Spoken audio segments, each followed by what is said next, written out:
ফুল ফুটেছে গন্ধে সারা তুমি আমার কত যে আপন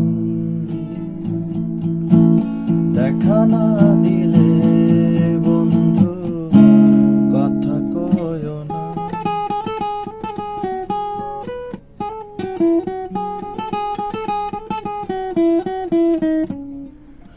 তো এটাই ছিল আসলে মেন সং এর যে ইন্ট্রোটা, এটাই বেশি সুন্দর।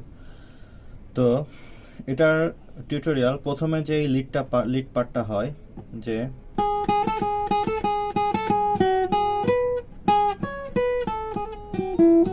তো এটার প্রথম পার্টটা, এটা আসলে ডি মাইনর বেজের গান, হোম কর্ডটা ডি মাইনর। তো এখানে যেহেতু ডি মাইনরের গান, তো লিডটাও ডি মাইনর থেকে হবে।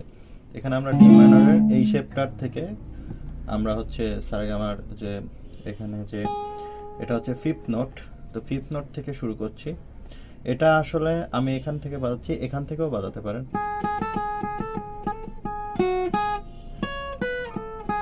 এখান থেকে এই পর্যন্ত আসতে হয়, সেজন্য এটা আসাটা অনেক টাফ, তাই আমরা শেপটা এখান থেকে নিয়ে নেব। ঠিক আছে, তো এটা হচ্ছে 10th ফ্রেট, 10th ফ্রেটের সেকেন্ড স্ট্রিং 10th ফ্রেট। ঠিক আছে, তো প্রথমে হচ্ছে সেকেন্ড স্ট্রিং এ 10 এবং 11 এই দুইটা আমরা বাজাবো। আর পরের এই নোটটা চলে যাচ্ছে হচ্ছে 12th ফ্রেটে থার্ড স্ট্রিং এ। তারপরে আবার 10th ফ্রেট, 10th ফ্রেটের সেকেন্ড স্ট্রিং এবং 10th ফ্রেটেরই আবার ফার্স্ট স্ট্রিং। এটা একটু টাফ আছে, একই আঙ্গুল দিয়ে আপনাকে কাজ করতে হবে। 10th ফ্রেটে আপনার সেকেন্ড স্ট্রিংও বাজাতে হবে এবং তার পরবর্তী নোটটাই হচ্ছে 10th ফ্রেটেরই ফার্স্ট স্ট্রিং। এখানে 10th ফ্রেটের ফার্স্ট স্ট্রিং, সেকেন্ড স্ট্রিং, তারপরে 10th ফ্রেটের ফার্স্ট স্ট্রিং, তারপরে সেকেন্ড স্ট্রিং এর এটা হচ্ছে 13th ফ্রেট।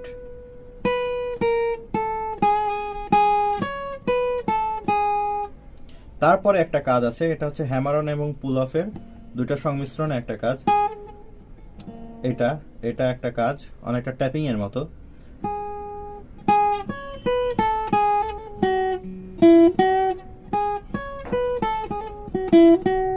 এখানে খুব সূক্ষ্ম একটা কাজ আছে, এটা আসলে প্র্যাকটিস করতে হবে।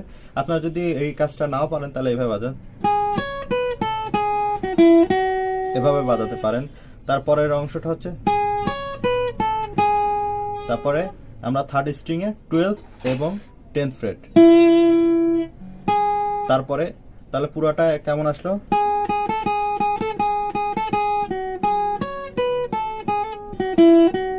তারপরের অংশ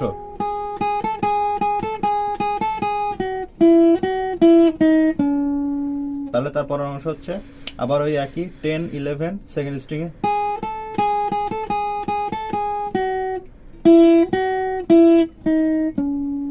তাহলে এটা হচ্ছে থার্ড স্ট্রিং এ গিয়ে 10 12 এবং 10 12 9 এবং 12, ফোর্থ স্ট্রিং এ 12।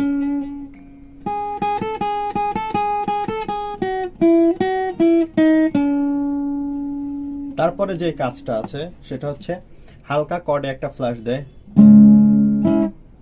এটা হচ্ছে হালকা, ফুল ফ্ল্যাশ না, এরকম ফুল ফ্ল্যাশ না, হালকা করে একটা ফ্ল্যাশ। গানের মধ্যে যে কাজটা করেছে খুব সুন্দর একটা, যেহেতু ইমন চৌধুরী বাজিয়েছে, ইমন চৌধুরী অনেক ভালো মানের, অনেক হাই লেভেলের একজন গিটারিস্ট।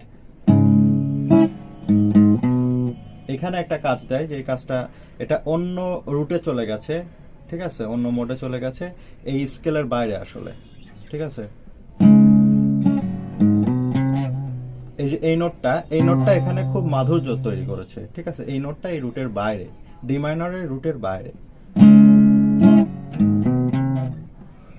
তারপরে যে কাজটা, এটা আসলে ম্যান্ডোলিন দিয়ে করা। তো এটা আমরা গিটারও বাজাতে পারবো, কিন্তু এটার জন্য অল্টারনেটিভ স্পিকিং এ খুবই ভালো হতে হবে। এটা ম্যান্ডোলিনের যে ফ্লেভারটা সেটা নিয়ে আসবে। ঠিক, এই যে এটা হচ্ছে ম্যান্ডোলিনের ফ্লেভার নিয়ে আসে।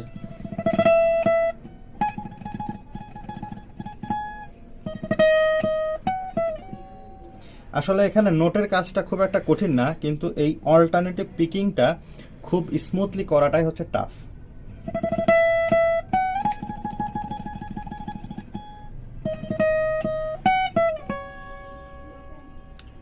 এই হচ্ছে গানের প্রথম যে ইন্ট্রোর যে কাজটা, এটা আসলে সবচেয়ে বেশি সুন্দর।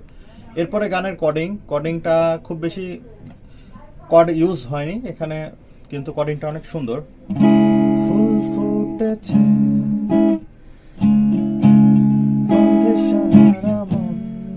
জি শার্প মাইনর, জি মাইনর,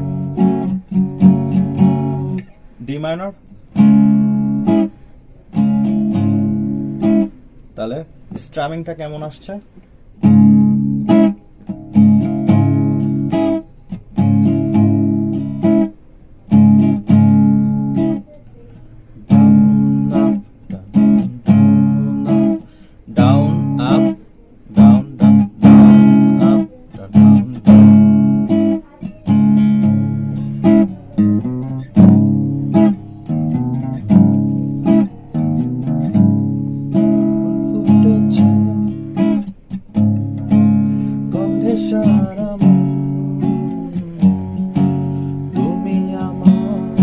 এমনই একজন ওইখানে এ শার্প মেজর,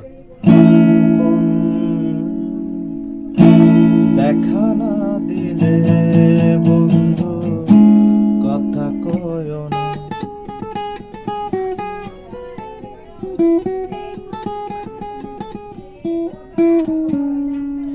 তো আশা করি এই টিউটোরিয়ালটা আপনাদের কাজে লাগবে। আর যদি কোনো প্রশ্ন থাকে অবশ্যই কমেন্ট বক্সে জানাবেন। ধন্যবাদ।